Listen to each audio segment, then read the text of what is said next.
Hello students, welcome to I exam B bank B channel पे आपका स्वागत है। और हम रोज शाम को 5 बजे कैट लेवल सीरीज लेके आते हैं, जिसमें हम बैंक पीओ में मेंस जो एग्जाम होता है उसमें हाई लेवल जो क्वेश्चंस आते हैं उसे कवर करते हैं।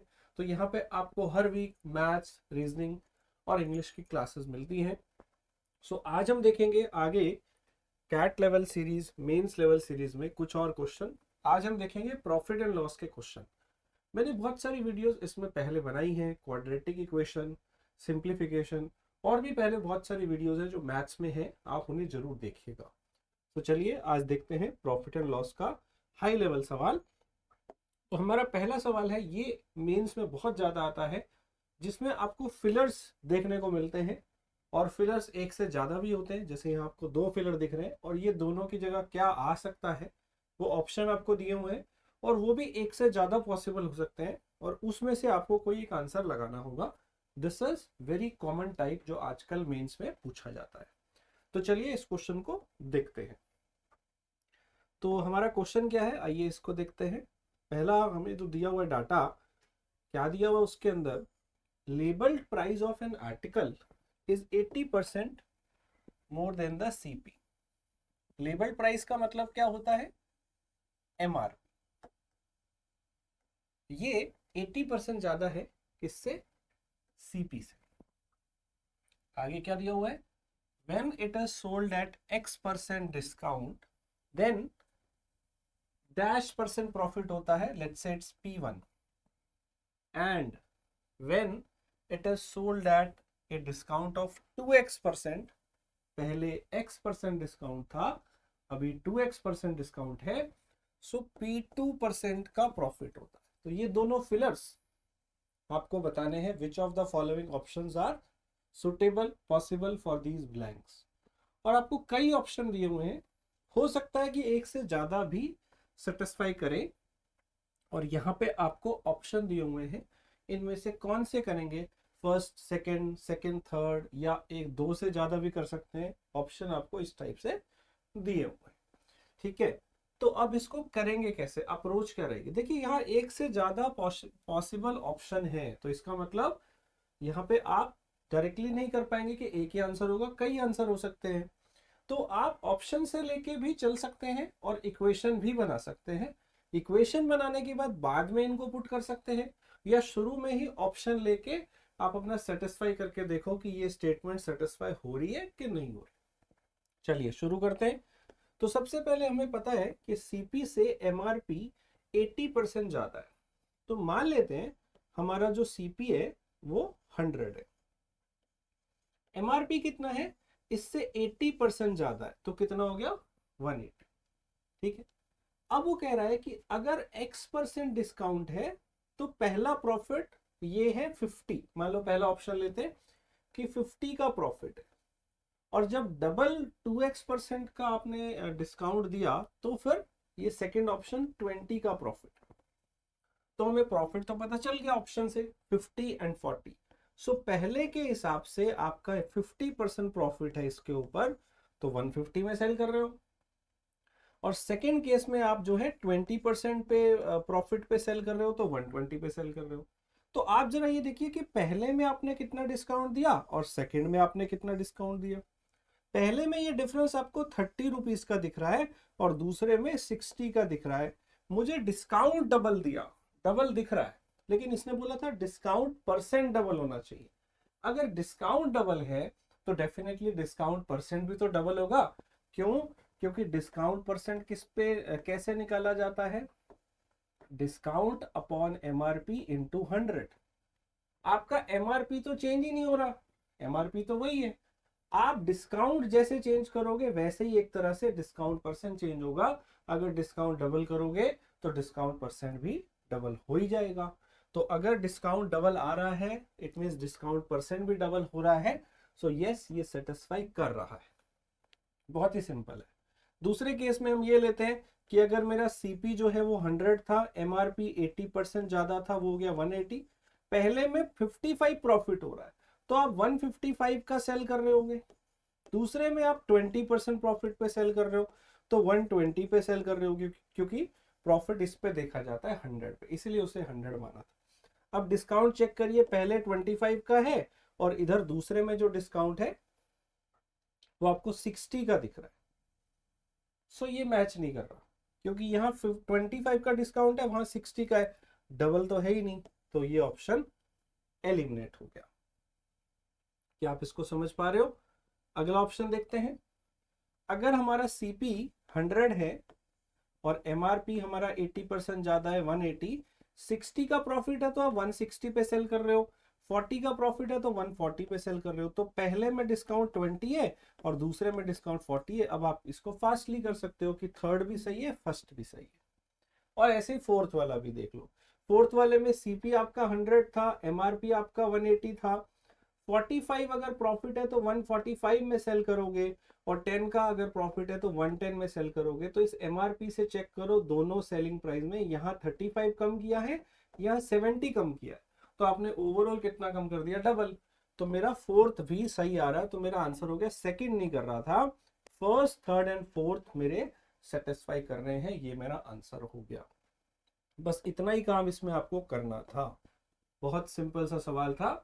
तो आपको ऐसे फिलर्स वाले क्वेश्चन देखने को मिलेंगे। आप नॉर्मली इक्वेशन से भी सॉल्व कर सकते हो, ऑप्शन से भी कर सकते हो, और दोनों में लगभग इक्वल ही टाइम लगेगा, कोई भी मेथड यूज करो। ओके, अगला क्वेश्चन है हमारे पास कि CP of 16 article, cost price of 16 article is equal to selling price of 20 article. ये तो बहुत बेसिक सा क्वेश्चन है, आपने देखा होगा, पर और भी कुछ है यहाँ पे। while discount on 8 article is equal to loss on 6 article, find the difference between loss percent and discount percent।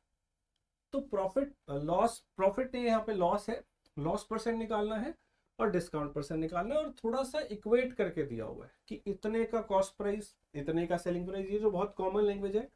दूसरी वाली थोड़ी अलग है, discount on 8 article is equal to loss on 6 article. तो चलिए देखते हैं इसको कैसे करेंगे। हमें दिया हुआ पहले cost price of 16 article is equal to selling price of 20 article, एक ये दिया हुआ है, और दूसरा क्या दिया हुआ है? Discount on 9 article is equal to loss on 6 article. यहां से रेशो निकालो, सीपी अपॉन एसपी का रेशो निकाल लो, एसपी को इधर ले जाओ और ये 16 को उधर ले जाओ, तो ये हो जाएगा 20 अपॉन 16, मतलब एक तरह से 5/4 आ गया। अब जो एक चीज हमें निकालनी है लॉस परसेंट, वो आप यहीं से निकाल सकते हो कि 5 की आइटम आप 4 में सेल कर रहे हो, तो लॉस परसेंट निकालना तो आसान है ना, लॉस कितना हुआ सीपी पे इंटू 100, ऐसे ही निकालते हैं। तो लॉस मेरा 1 है और वो 5 के ऊपर हुआ इंटू 100, यानी कि मेरा आंसर क्या आया? 20%। डन है। दूसरी चीज में थोड़ा टाइम लगेगा, डिस्काउंट परसेंट आपको थोड़ा दिमाग से निकालना पड़ेगा। हमें ये दिया हुआ है discount on 9 article is equal to loss on 6 article. यहां से भी मुझे रेशो मिल गया कि डिस्काउंट का और लॉस का रेशो क्या है, ये 9 को उधर ले आते हैं क्योंकि लॉस इधर आ गया, तो ये आ रहा है आपके पास, सॉरी यहाँ पे 8 आर्टिकल थे, discount on 8 article, loss on 6, तो ये 6/8 आ रहा है, मतलब 3/4 आ रहा है। ठीक है, यानी कि अब आप देखो कि जब लॉस 4 है उस केस में डिस्काउंट 3 है, जब लॉस 4 है तो डिस्काउंट 3 है। ठीक है, सीपी और एसपी का रेशो 5/4 है, डिस्काउंट एंड लॉस का रेशो 3/4 है। अब इन दोनों को मैच करने की कोशिश करो। अगर आप ये वाला रेशो लो 5 और 4, तो आपको लॉस दिख रहा है 1 रुपीज का, लॉस दिख रहा है आपको 1 रुपी का, 1 रुपी का दिख रहा है। यहां पे लॉस कितना है? 4। थोड़ा मैच करते हैं, इसको भी 4 बनाते हैं, तो 4 से मल्टीप्लाई करना पड़ेगा, सीपी हो जाएगा 5 4 जा 20 और इधर एसपी हो जाएगा 4 4 जा 16, तो मुझे 4 का लॉस दिख रहा है।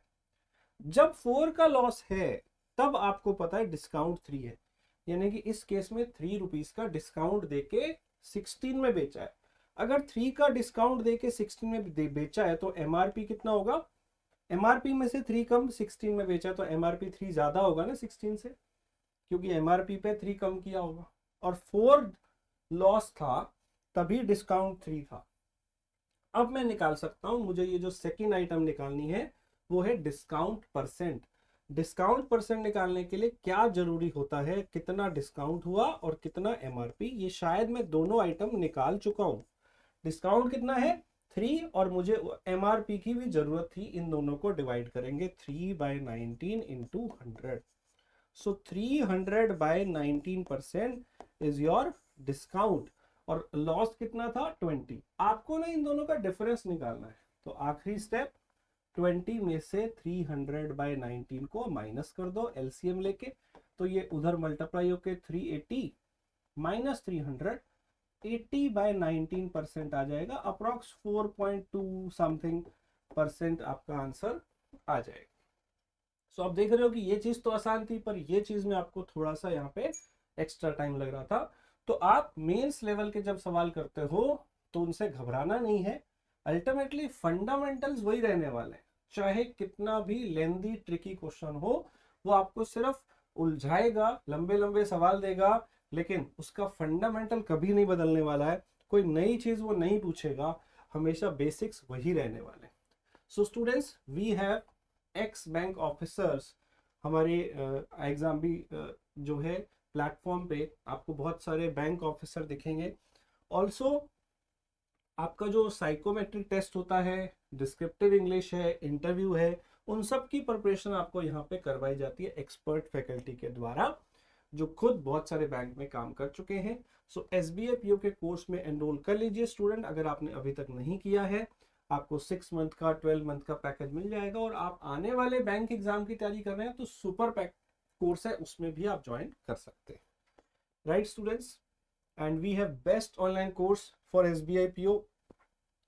हमारे यहाँ पे आपको एक्सक्लूसिव फीचर मिलते हैं, आपको मंथली परफॉर्मेंस मॉनिटरिंग मिलता है 101 के द्वारा। कोई भी बैंकिंग प्लेटफॉर्म आपको 101 नहीं देगा, जहां तक मुझे पता है। ये एक स्पेशल फीचर है जो हम देते हैं, और आपका हर महीने आपसे फिर से 101 होगा, फिर से आपका टेस्ट लिया जाएगा। शुरू में भी एक एंट्री टेस्ट लिया जाता है आपका लेवल चेक करने के लिए 101, और फिर आगे उसके ऊपर आपके स्टडी प्लान बनता है, आपको पूरा 1 महीने का बताया जाता है पाथ, और उसके बाद हर महीने आपसे डिस्कशन होते रहेंगे। क्लासेस भी डेली चलेंगी, 101 तो मिलेंगे ही आपको, क्लासेस भी अलग से मिलेंगी, daily live classes. Descriptive English, interview, GA, maths, reasoning English, basics, high level, सब इसके अंदर कवर होगा। बैंक पीओ के लिए आप एसबीआई पीओ का भी ले सकते हैं, और आने वाले एग्जाम के लिए आप सुपर पैक भी ले सकते हैं, जो आगे सारे आने वाले एग्जाम के लिए रहेगा। राइट स्टूडेंट्स, सो इसमें आप जल्दी एनरोल करिए, क्लासेस शुरू हो चुकी हैं। एंड एसबीआई पीओ एग्जाम के बारे में अगर आप पूरी डिटेल चाहते हो तो आप इस पीडीएफ को डाउनलोड कर सकते हो। Right students, so all the very best. We at iExamB unfold your potential, we prepare you 50% faster. अगर आप कोई ज़्यादा जानकारी चाहते हो तो आप हमारे इस नंबर पे कॉल कर सकते हो, 9205524028। सब्सक्राइब करना नहीं भूलना है, बेल आइकन दबाना भी नहीं भूलना है। राइट स्टूडेंट्स, सो प्रैक्टिस करते रहिए। All the very best, thank you.